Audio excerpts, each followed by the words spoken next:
right, kiddos. It's story time with Aunt Claire and Bo the Bear.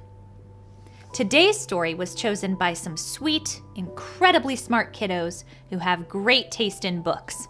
And it's called Miss Nelson is Missing.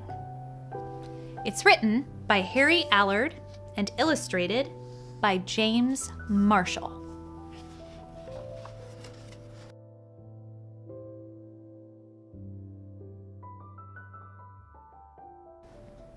The kids in room 207 were misbehaving again.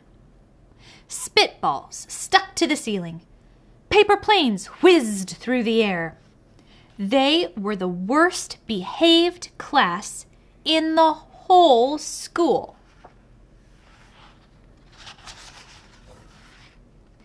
"Now settle down," said Miss Nelson in a sweet voice. But the class would not settle down. They whispered and giggled. They squirmed and made faces.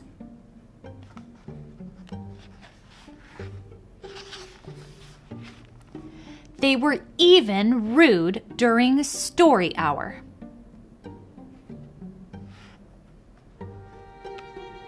And they always refused to do their lessons. "Something will have to be done," said Miss Nelson.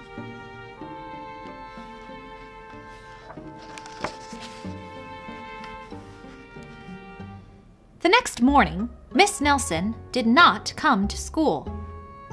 "Wow!" yelled the kids. "Now we can really act up." They began to make more spitballs and paper planes. "Today, let's just be terrible," they said. "Not so fast," hissed an unpleasant voice.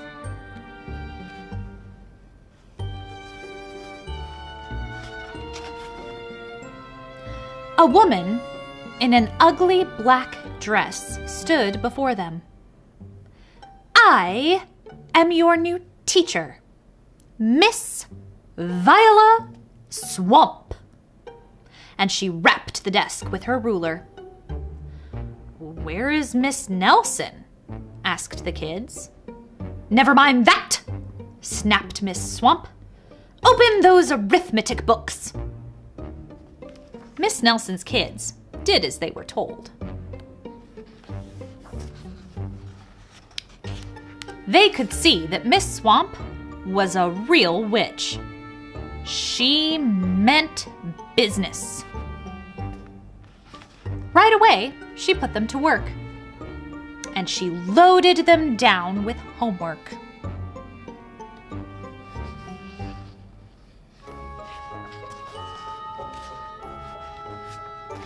"We'll have no story hour today," said Miss Swamp. "Keep your mouths shut," said Miss Swamp. "Sit perfectly still," said Miss Swamp. "And if you misbehave, you'll be sorry," said Miss Swamp. The kids in room 207 had never worked so hard. Days went by, and there was no sign of Miss Nelson. The kids missed Miss Nelson.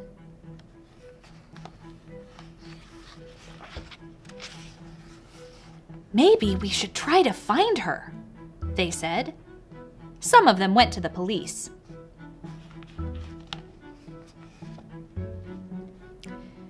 Detective McSmog was assigned to the case. He listened to their story. He scratched his chin. He said. I think Miss Nelson is missing."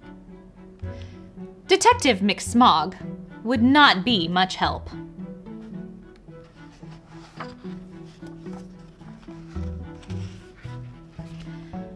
other kids went to Miss Nelson's house. The shades were tightly drawn and no one answered the door. In fact, the only person they did see was the wicked Miss Viola Swamp coming up the street. "If she sees us, she'll give us more homework." They got away just in time.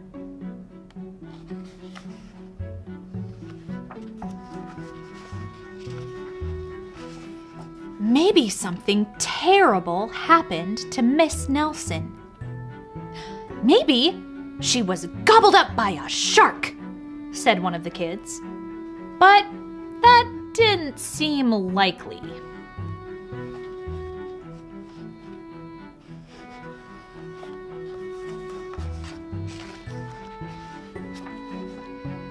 "Maybe Miss Nelson went to Mars," said another kid. But that didn't seem likely either.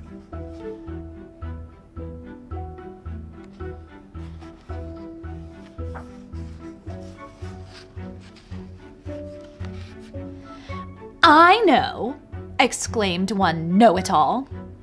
"Maybe Miss Nelson's car was carried off by a swarm of angry butterflies." But that was least likely of all.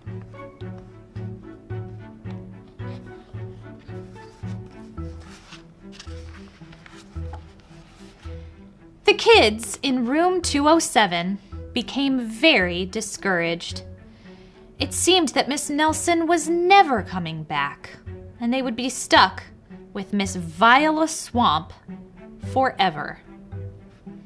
They heard footsteps in the hall. "Here comes the witch," they whispered.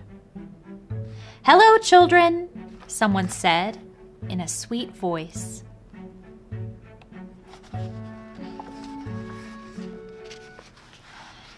It was Miss Nelson! "Did you miss me?" she asked. "We certainly did!" cried all the kids. "Where were you?" "That's my little secret," said Miss Nelson. "How about a story hour?" "Oh, yes!" cried the kids.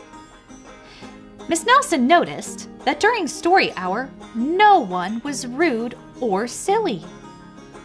"What brought about this lovely change?" she asked. "That's our little secret," said the kids.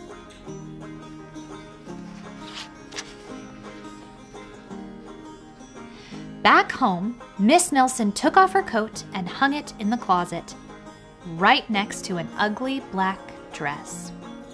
When it was time for bed, she sang a little song.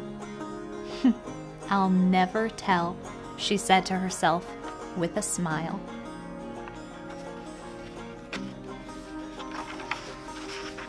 P.S. Detective McSmog is working on a new case. He is now looking for Miss Viola Swamp.